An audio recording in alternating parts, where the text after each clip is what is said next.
Hello, my valued subscribers and viewers. It has been an awesome time. The whole of the year has been wonderful, and for some of us who have kept faith with this particular channel, I actually appreciate you. What we want to discuss today is something that is very vital. As a marriage counselor for more than 2 decades, there is a particular thing that has been a challenge to me. Sometimes when I see it happening over and over again, I feel we need to discuss it. I have seen seemingly wonderful women, women that you never at any point in time, you know, think that they will take their marriage for granted. Women who are having all the vital statistics, very beautiful, wonderful jobs. They can cook the best of meals. And before you know it, they are out there separated or divorced from their spouses. And you begin to wonder what actually is going on. If you're a wonderful woman out there and you are facing such a threat in your marriage, I think you need to listen to this very particular edition. And also, if for whatever reason you are out there also and you are already, facing this challenge, please, you need to also listen so that you can learn one or two things that can help you in other relationships that you may find yourself in the future. It's very, very important. And what are we discussing really? We are looking at why good women fail in their marriages. Why good women fail in their marriages. It's very important. So I just want you to pay attention. If you are yet to subscribe to this channel, please look at the red button beside me. Click on it and get subscribed and be part of this awesome edition. Why good women fail in their marriages. Number one, I have come to discover that failure in marriages precedes even the union. The choices you make in the beginning will either make or mar your relationship. A whole lot of wonderful women had made the wrong choices based on flimsy reasoning. They possibly think the man is very handsome, or the man has a good job, or the man is well connected, or the man is famous. But I can tell you that all these things put together does not guarantee that the man is good for you. I have seen a whole lot of women get married to men because they feel that they will be proud to present such a man to their family or to their friends and say, this is my husband, he is Dr. So, or this is my husband, he works at NNPC, or this, something like that. But they fail to realize that good marriages does not depend on that. So, in making a choice of a spouse, or whenever you have a potential spouse come to you, a potential partner come to you, you must sit back and look at your own priorities as an individual. Look at your own expectations. Look at your own visions in life and see whether the person that is coming for you in marriage is someone that can help you fulfill your vision in life while you are also helping to fulfill his own vision. You must look at it because a whole lot of marriages have been damaged at the altar of choices and decisions. So this is where many people failed it. They failed it. They took on a man simply because the man seems to have a loaded pocket. They took on a man because they see him as being very connected in the society. Such a man may be somebody who is well known outside there as being a philanthropist, as being this and that. But at home, he's a deviant, he's a terrible man. So you need to actually take some time during the process of courtship. I don't advise any woman to get married without courtship. During the process of courtship, you must remove your eyes from what the man has to who the man is. You must begin to weigh the man in the balance. You must be able to check whether this person is somebody that can actually walk the road of life with you. Whether this is somebody that can actually support you as you are going on in life. Marriages are deeper than what we think.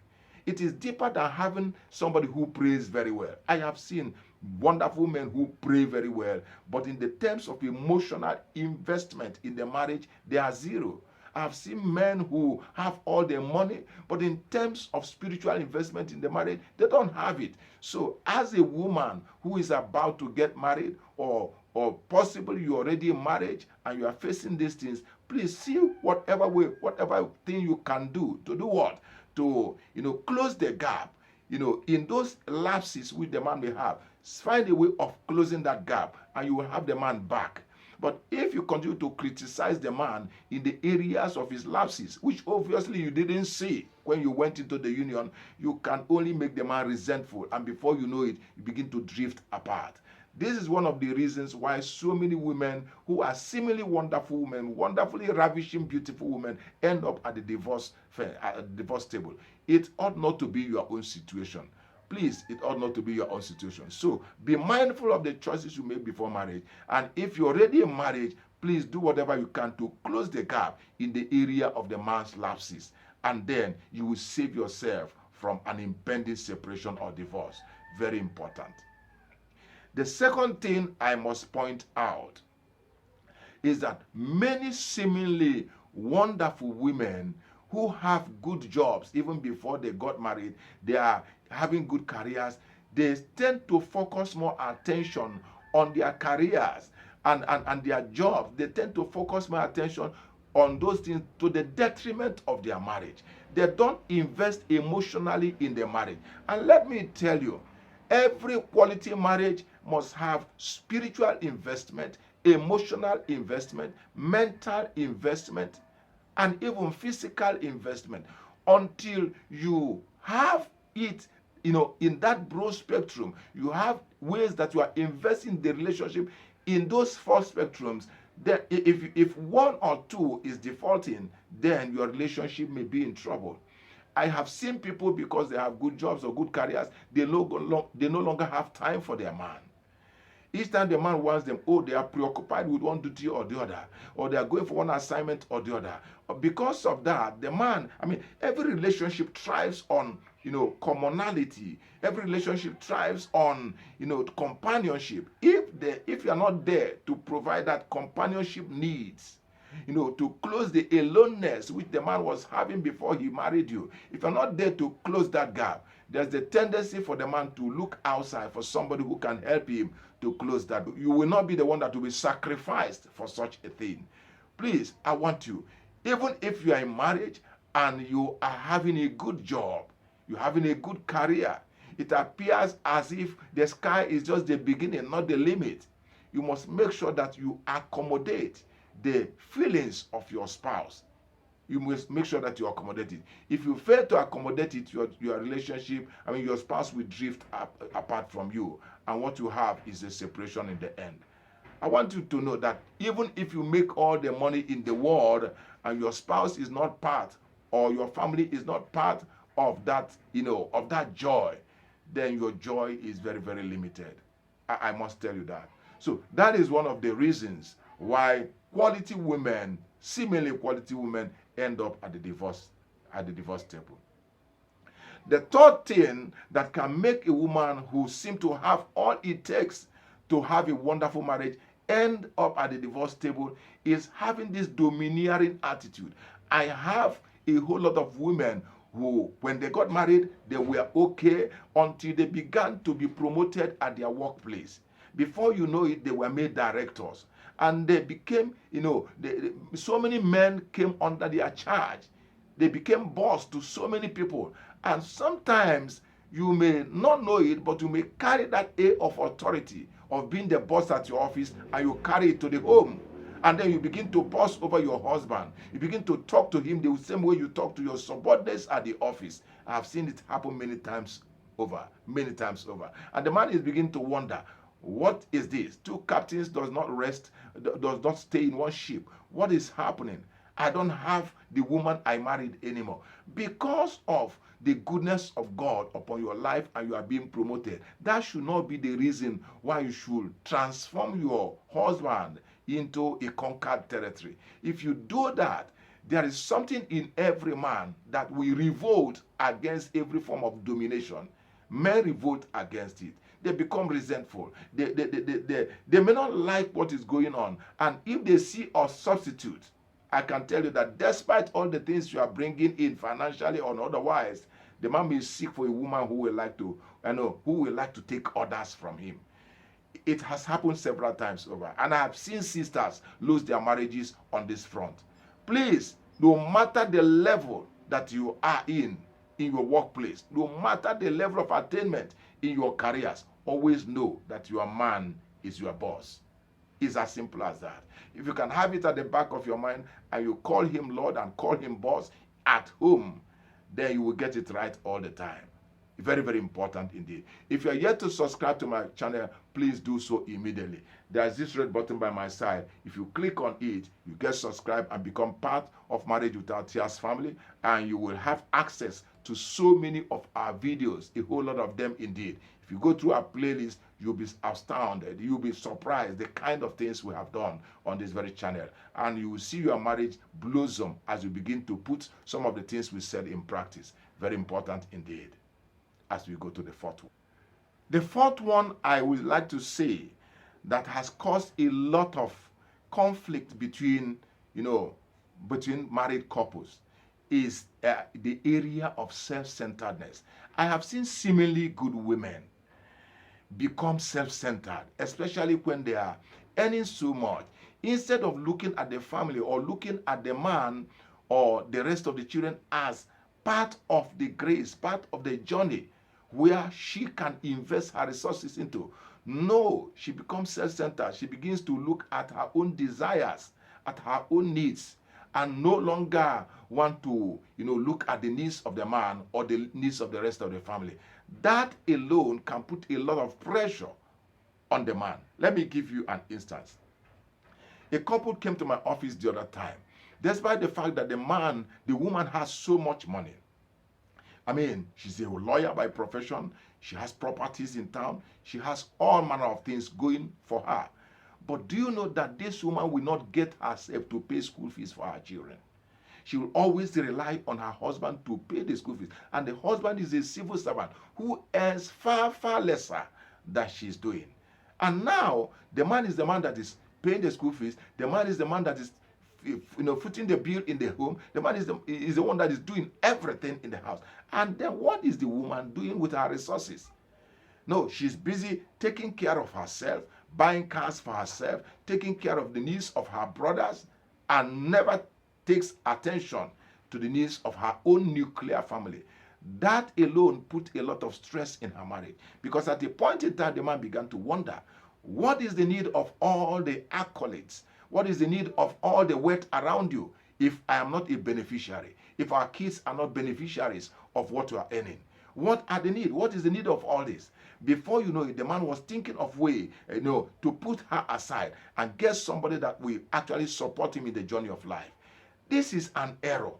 If you are a woman and God has blessed you and you are earning well, there is nothing that stops you from investing financially to the goodness of your home, especially your spouse and children. This has caused a lot of rift in marriages because warped understanding of what a man's role or responsibility should be. I want you to know that as much as it is the responsibility of the man to fend for his home and provide the needs of his home, you are also there in that marriage to provide support to him. Now, when you take away that support and you allow the man only to fend for his family, to take care of the needs of the home, a kind of resentment may creep in that may make the man want to push you aside, and then you begin to complain. No, you are there in that marriage to provide solid rock support to him. As a matter of fact, a woman is in marriage to ensure that the man fulfills his vision, while the man is also helping her to fulfill her own vision. It's a symbiotic relationship. I have seen women miss that opportunity. You are earning well. You are being promoted. You are doing well. But how come that the cars you buy, the houses you build, everything is in your own account? You don't care about what the man's needs are. You don't care about what he may say. No, that is wrong. And I tell you, many women have lost their marriages on that alone. And it should not be your own portion. It should not be. So you must wake up. This is the clarion call. You must wake up and do the needful. Very important.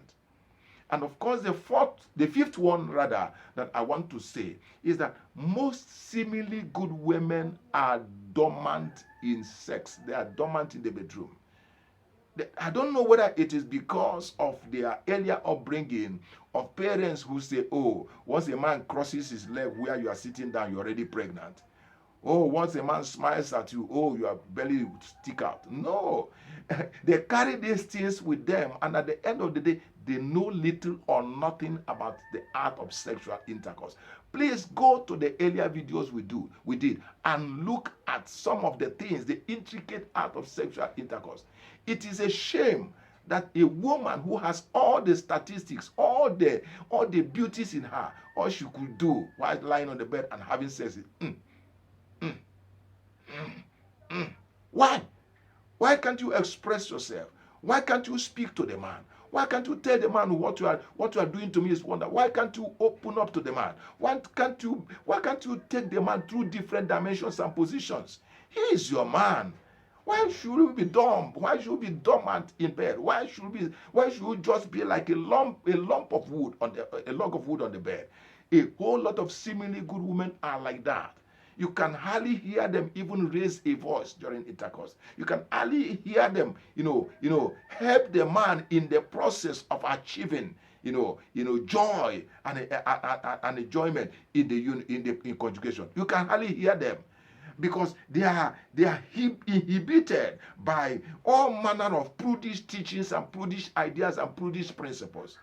No, I want to let you know that your man is your man. You must open up. You must enjoy it. And you must let him know that as much as he's enjoying it, that you are also enjoying it. You can take him, I know of men who don't actually know what to do with their women because the woman is simply not enjoyable anymore. Every day it is missionary style. Every day it is missionary style. Every day sex has to be on the bed. Every day sex has to be in the middle of the night. Every day, what is that? What is that all about? What is that all about? Sex is a joyful thing that should happen between a man and wife at any point in time. It can happen in the kitchen. It can happen in the bedroom. It can happen at the sitting room. It can happen anywhere. It can happen while they are taking their bath. It can happen early in the morning. It can happen in the middle of the day. It can happen any moment between married couples. And what stops you from expressing yourself? Many seemingly good women don't express themselves in bed. They are inhibited. And because of that, they end up being a prey. Because at the end of the day, when the man gets himself involved with a woman outside that is full of joy and excitement, there's a tendency for him to want to dump his wife for her. And then the woman becomes a victim. It should not be so. Please rise up to the occasion. I beg of you, rise up to the occasion. This thing I'm telling you, I have had so many confessions from wonderful quality married women. So many confessions. And that is why I'm bringing this very, very particular teaching to you. Rise up to the occasion, married woman. Rise up to the occasion. It is very, very important. Rise up to the occasion and fulfill your conjugal needs to your husband. Very important. And the sixth point I actually want to mention is that a lot of seemingly good women are naive. And they don't pay attention to changes that are happening in the life of their husband. Your husband should be a course of study for you each and every day. Your partner, you must be able to know how he's feeling, what he's thinking, what his joys are, what his visions are, what he's working towards, what he intends to achieve, what is dominating his thoughts. What is it that is in him? You must be able to always listen to your spouse, listen to his heartbeat, listen to what he's feeling is important. Why is this so? A whole lot of women have become so naive. They don't pay attention and they don't know that this man is changing. They don't know that this man is changing. I have seen women who are busy cooking and powdering their nose and painting their mouths and painting their fingers, not knowing that their husband has strayed away. Until possibly a neighbor comes to tell you, sister, there is a secret I want to reveal to you. Look at what is happening. Look at what is happening. You say, what is going on? Look at what. And then before you realize it, the man has been in a relationship for close to 1 year and you're not even aware. It simply means that you are naive.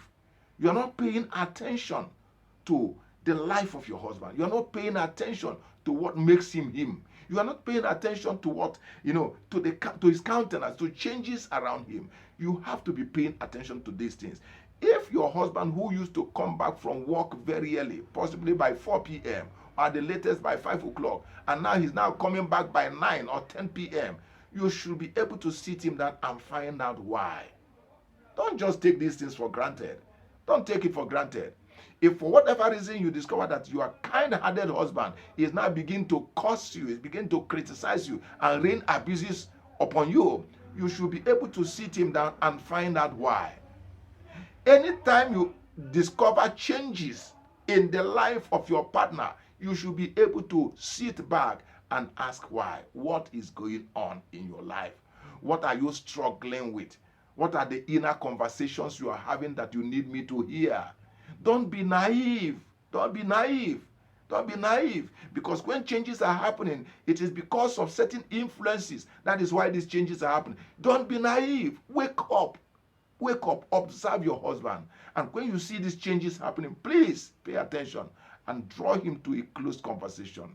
Find a quality place and time. Sit him down. It could be in the wee hours of the morning on a Saturday when both of you don't go to work. It could be any time that both of you can have your private moments. Sit back, sit together, and open up to him. Listen to one another. And then you can learn some certain things.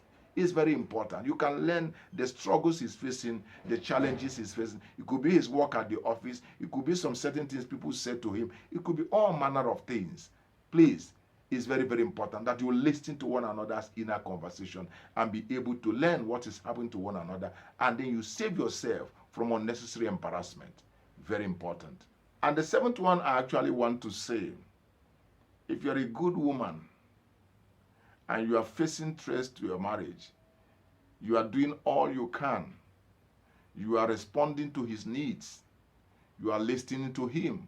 You have done all we have been saying. And yet you see your marriage crumbling.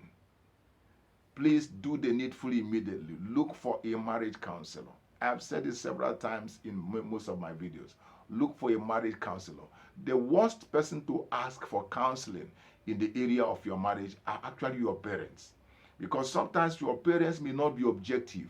They will always line up with you. They will listen to you. And even when they have not heard from your husband, they begin to pass judgment or begin to tell you things that may be contrary to your husband. So, sometimes also I find people saying, oh, I will go to the man of God. I will go to my pastor.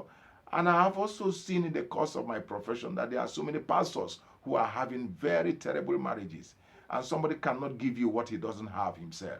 Many pastors can preach very well. They can teach you scripture very well. They can do all manner of things. They can take you to all manner of, mountains for prayer and all that. But when it comes to emotional things, they may not be able to give you exactly what will make your marriage work. I would also like to say that there are also pastors who are also good marriage counselors. So I don't take that from them. Another place you may like to seek for information is from your friends. Please desist from seeking counseling from your friends. Desist from seeking counsel from your hairdresser. Desist from seeking counsel from your siblings. Please, it is very, very important. Look for somebody who has the knowledge, the experience, and the training to do what? To give you, to dissect what is happening in your marriage and offer you credible counsel, credible advice. And then you can see your marriage take on a new meaning. And everything that is an issue in that marriage will begin to gradually get resolved to the glory of God. I thank you very much for actually taking time to listen to this edition. And I look forward to seeing you next week. But before you check out, look at the button before me, this red button here. Please click on it and get subscribed. By next week, I will also tell you why good men fail in their marriages. So just pay attention. This is a two version. Today is why good women fail in their marriages. Next week, I will give you why good men fail in their marriages. I thank you very much. My name once again is Felix Okeke. I look forward to seeing you next week. Have a wonderful time.